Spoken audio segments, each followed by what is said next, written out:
Kanso kala kakale bwagenda kutunnyonnyola mu Luzungu yakubiddamu mu Luganda. Good morning, ladies and gentlemen. You're not getting anything. Yes. Can we listen? Can we listen? So we go. But your colleagues also want to Yes. hear something. Lady, you are okay? The space is not enough.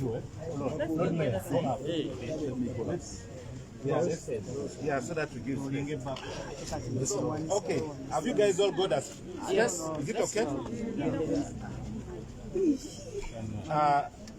Ladies and gentlemen, as you know, this matter was fixed for today at 9 a.m. And production warrants were issued. We had a small conferment with DPP to find out whether they had filed affidavits. Indeed, they had filed them. We were requested by the judge who is handling this matter to meet him in chambers. So when we met in chambers, one, there were two issues. The first issue was whether the state was ready for hearing of this matter. And the second issue was whether we were also ready to hear this matter. Then two, they asked the state whether they were ready to hear the bail application and whether we were ready to hear the bail application. For us, we do not have a problem with hearing a criminal matter, but we are not prosecutors. So it's the state which has to be ready for purposes of prosecuting the matter. The state decided and said, well, we cannot have parallel trials. It will be exhausting and it will be unfair if there's a trial in Kampala and there's a trial here. So in other words, they said they were not ready for the hearing. And of course, that is true because you cannot have parallel trials, both in Kampala and here, because it's very exhausting, not only to the accused persons, but also to us as counsel in this matter, because we are the same. So after all that was done, the Lord Mayor informed the court about the status and the condition of both Alan and Segri. Now, we told court we came to hear a bail application and we are ready for it. The state also said they are ready for it. Court instead told us that it was only ready for mention. They called us for purposes of mentioning the application, but not to hear it. And they were going to give directives.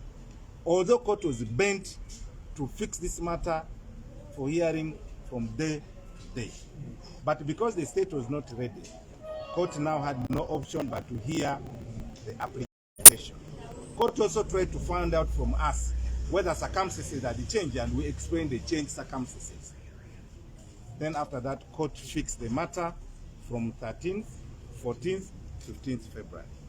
And then court, because of Lord Mayor Rufago's insistence and about the health conditions, court say in the meantime, it ordered for specialized treatment. But the good news is, at least, we are not going to have a hearing which is going to be prejudicial. We are going to have the bail application. And I want to assure you, if all goes well, we do not see a reason why these people will not be out. It is the decision of court, it's not our decision, but we are optimistic. Thank you so much.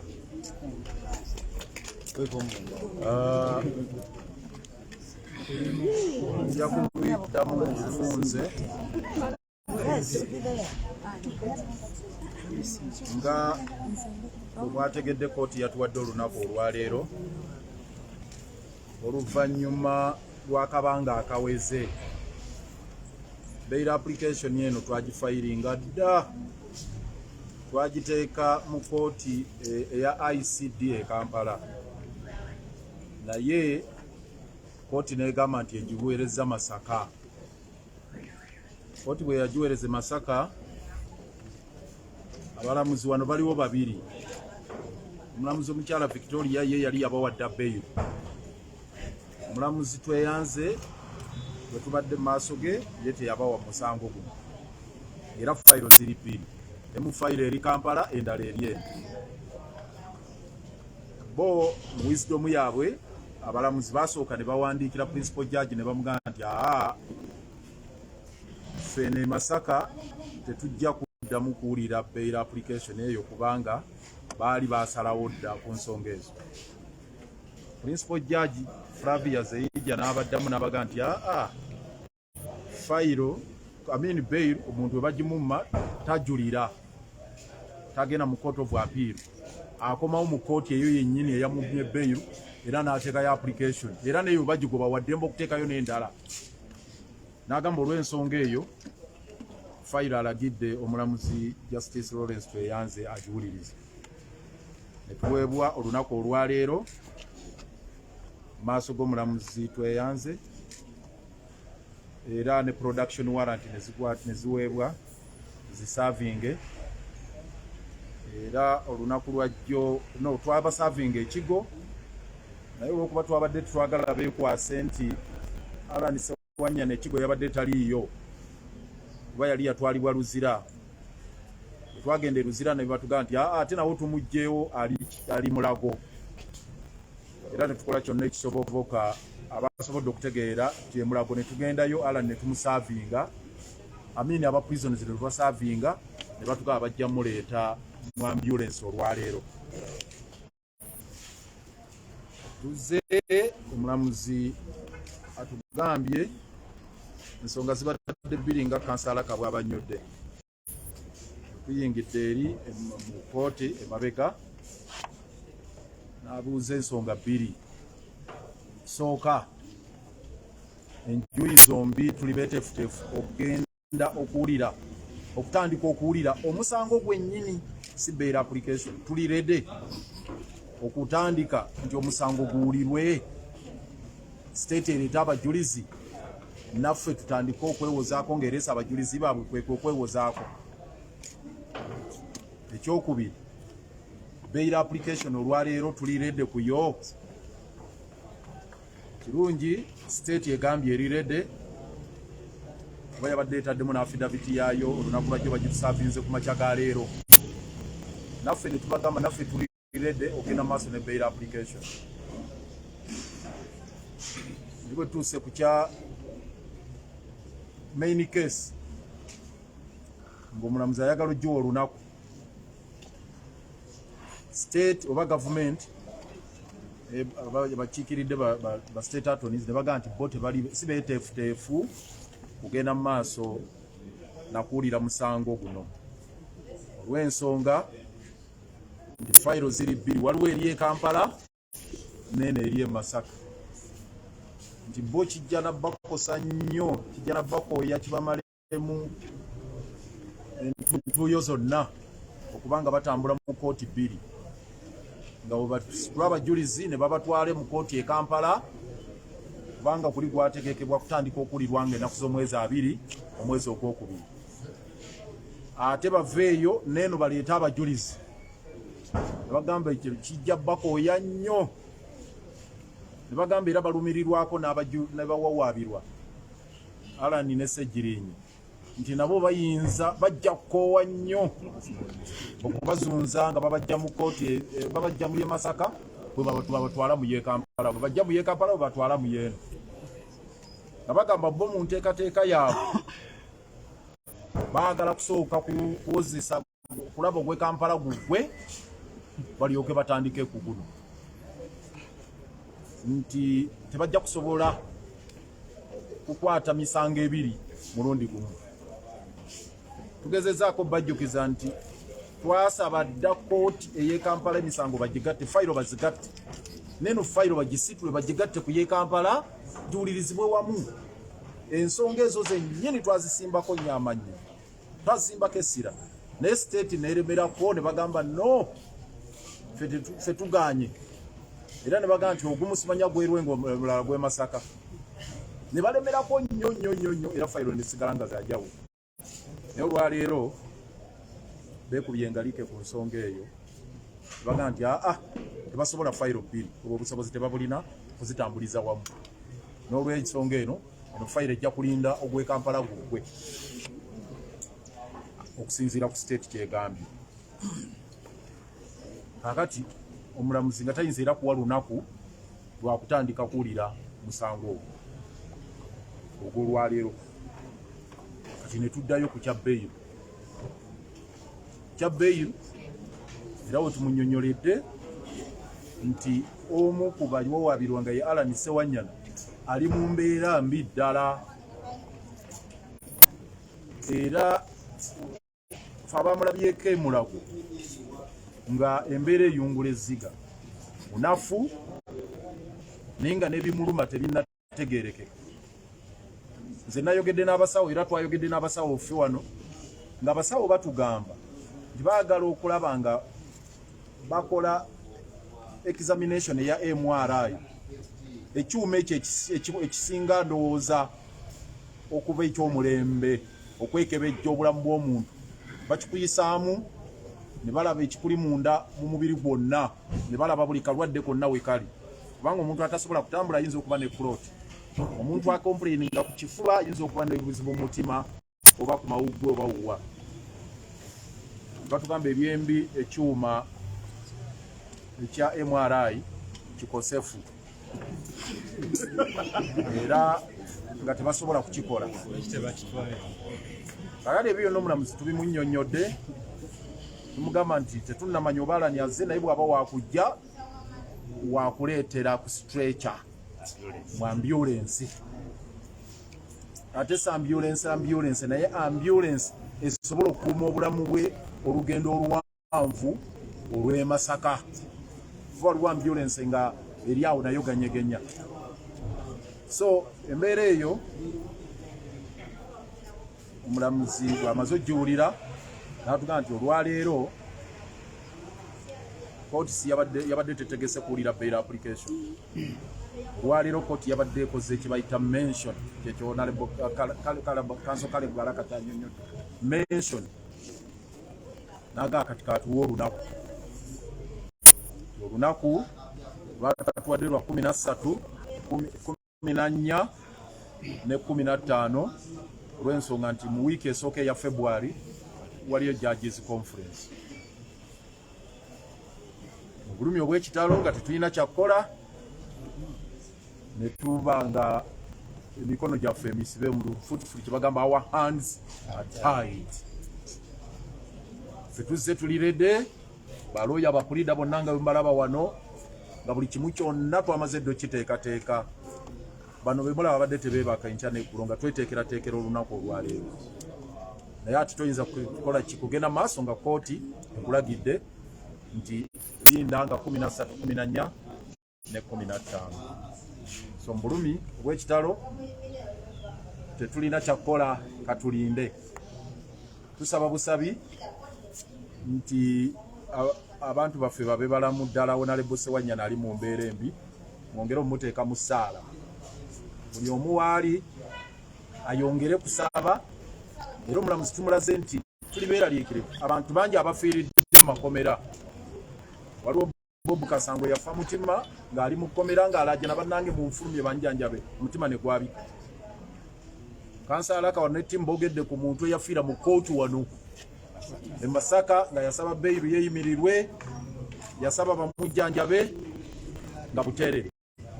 Omulamuzi bw'abiwulidde ebyo n'agamba nti kale ndagidde Alan Ssewanyana Rosias afune gye bayita specialized treatment, okujjanjaba okw'enjawulo okusukka ku bujjanjabi obuli ekigo, obujjanjabi obuli eruzira n'obujjanjabi obuli emulago.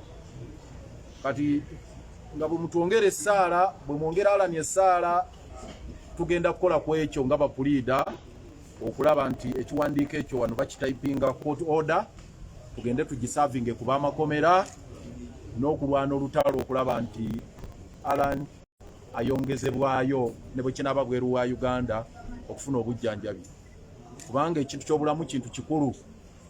So ekintu ekyo tugenda kukyesibako asobole okutuuka nga 13 kooti lwetuwadde nga mulamu. kujjako nga waliwo temukitabategedde bulungi tujja kukomaawo. Waliwo bye tulina ku mitima naye nga tukyayambadde gawuni zino katuyerekere. Mukama abeere nammwe. Thank you.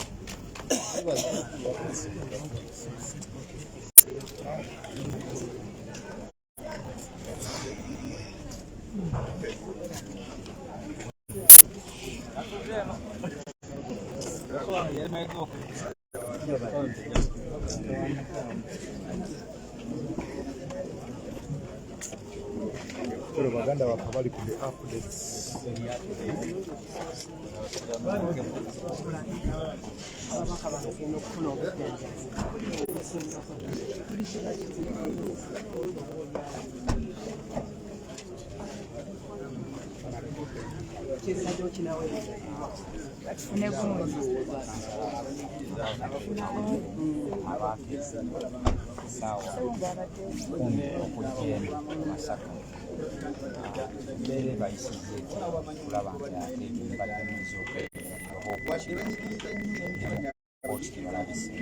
Ekyamazima kikuva entuko n'ennyiike kiraga gavumenti eno kulyakibwayo nti erina ekigendererwa ekyokuttira ababaka baffe mu makomera.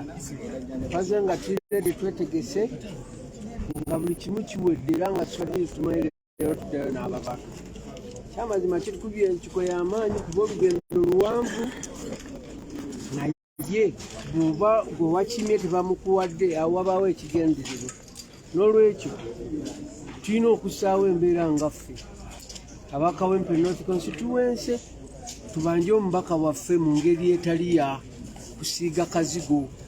Y'embeera gye tugenda okuzzaako. Ekimala kimala batunyigiriza ekimala. Ati kyemugenda okukola nga bakansala b'ekawempe kuba tulabye councils nnyingi mutebolize ekyokuba nti omubaka Ssegirinya Muhammad atwala Kawempe North akyali musibe paka kati. Akanso nnyingi mwekalakaasizza naye paka kati ate wannabaawo nnyo nkyukakyukakimusobola okukola. Tulina ekizibu kimu nti Kiggala tebamukuba kaama. Kiggala basuna musune. Gavumenti ya Nakyemalira erabika eyagala by'amaanyi kuggala nguudo kwokya bipiira bwe bawulira. Kiggala tugenda musuna ekinaaba kibe tulabe nga tubanja omubaka waffe tufune obwenkanya. Ffe yenteekateeka gye tuddako kati.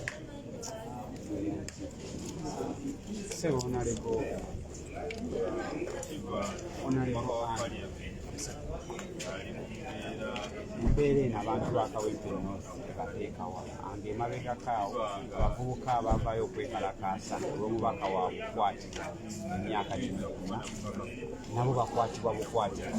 Nammwe bwe tubalaba mugezaako okukangula ku ddoboozi nammwe mukwatibwa ne musibwa. Message ki gy'oweereza bannakawempe North n'abannamaki?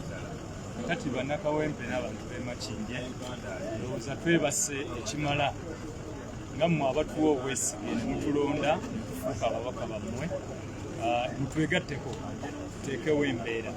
Ffe tugezezzaako nnyo okukola ebintu bingi. Mujjukire mabegakaawo namala wiiki ennamba nga nsibiddwa ewandegeya lwakulaba nga ntwanirira eddwaliro ly'omubaka Ssegirinya. Kakati bannakawempe naddala bannakawempe musirise nnyo ate nga Ssegirinya yakola ebintu bingi nnyo, akoze ebintu bingi nnyo ng'ayamba bannakawempe. Kakati tetugenda okuzzaako ffe nga abakansulazi ba Kawempe Division tugenda kukwata ekiwandiiko ekikambwe okusooka tukiwe Leader of Opposition mu Parliament nga tumusaba ayongere ku ddoboozi eribaddewo n'ababaka baffe bongereko ku ddoboozi balikanga balisitule okusobola okulabika nga Nakyemalira ono ayongerwako amaanyi. Ekirala mu nnaku ntono nnyo zetutagenda kulangirira kati ku media platforms tugenda kutandika okuggala enguudo zonna eziri mu Kawempe okusobola okuteekawo eddoboozi eriraga nti bannakawempe bali mu bulumi obwa omubaka waabwe obutabaawo. Bw'otunuulira oluguudo lwa Kiteezi Buwambu, Ssegirinya lwe yali asabye okutandikirako okukola. Oluguudo lwonna lwonna lufuuse empompogoma kati olutugenda kuluggala. Munaku ntono nnyo tugenda kuluggala nga tewakyali kasasiro agendayo, nga tewakyali motoka egendayo kuba oluguudo lubi ate omubaka asobola okulwogerera takola ki taliiwo. Tugenda kuggala n'enguudo endala okusobola ne bannakawempe bennyinnyini bwe banaanyigirizibwa nga baba tebasobola kutambula okulaga gye balaga mu kusuubula kwabwe bajja kutegeera nti waliwo ekiriwo ekitagenda bulungi mu maaso eky'omubaka Sigiri. Nzande Simon Kaweesa, kansala we Kawempe. Tweyanziza nnyo tweyanzege mwenna abali ku TK Media Uganda tugenda kuba tubasiibulira wano zezo ensonga nga we muzibuulidde zezo ensonga ze muwulidde nga ezivudde mu kooti zezo ensonga. Leero kitujja enviiri ku mutwe nti abawabi ba gavumenti Richard Bilivumbuka ne munne leero bagambye Oweekitiibwa Omulamuzi nti emisango gino baagala gigattibwe kubanga tebajja sobola mafuta kuva eno Masaka kwate kudda Kampala ate kuva Kampala kujja Masaka kigenda kubamenya nnyo ng'ate luli bakanso baffe baali bakyagala emisango gino gifaanagana gigattibwe. Kyannaku nnyo era kyennyamiza tetumanyi na kiki kiddako kubanga leero tubadde tumanyi ababaka baffe tuddayo nabo ewaka tuddayo nabo mu constituency kyannaku nnyo. Byebyo ebigambo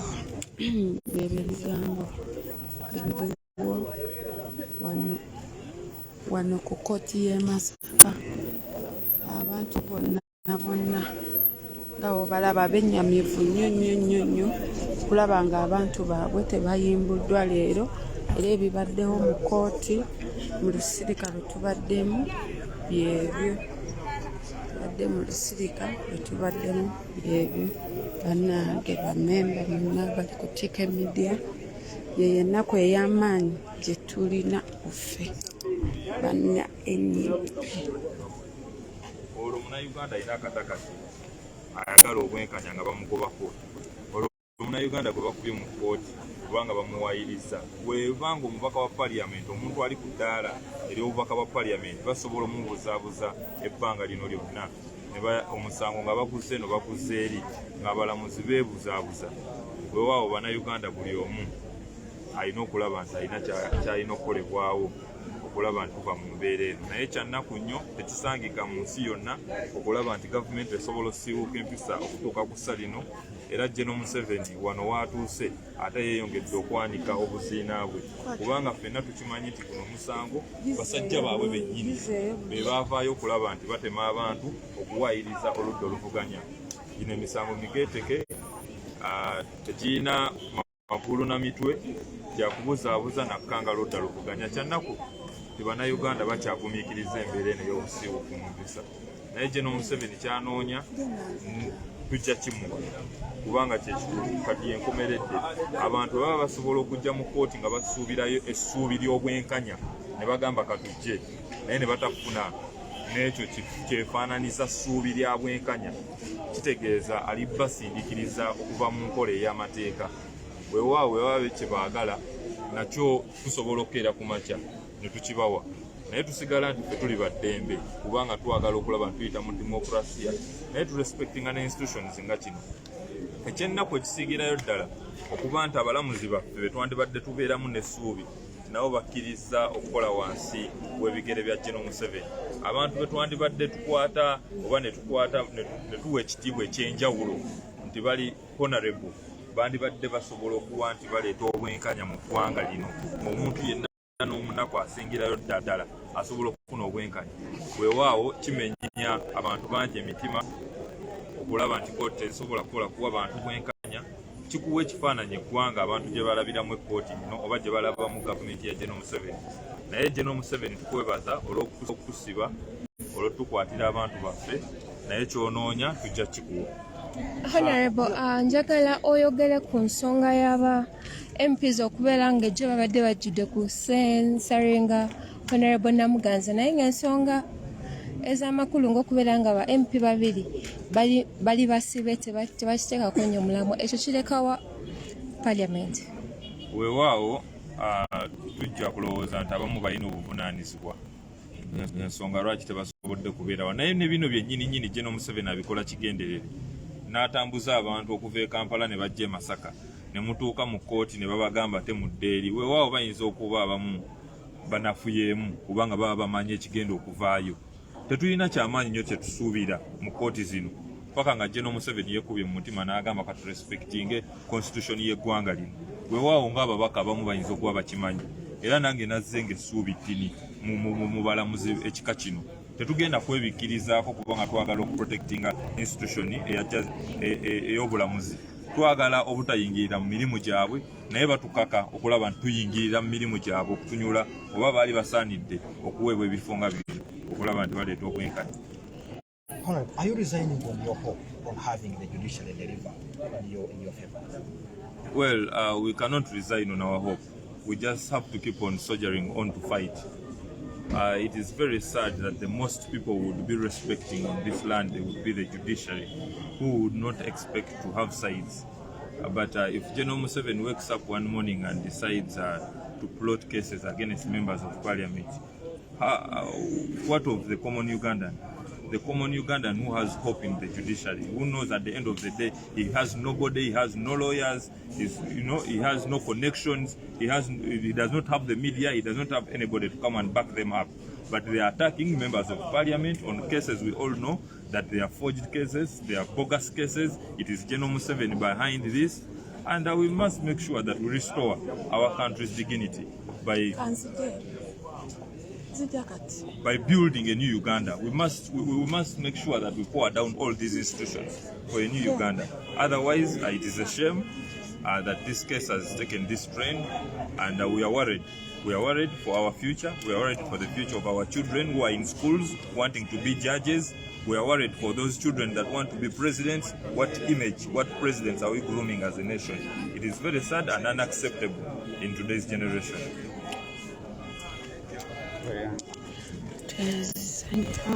Abali kutika media yesawa tugenda kulaba nga tusimbula tuvaana eno. So mwebale nnyo okubeerako. Bye, to see you next time. Thank you so much. Bye bye.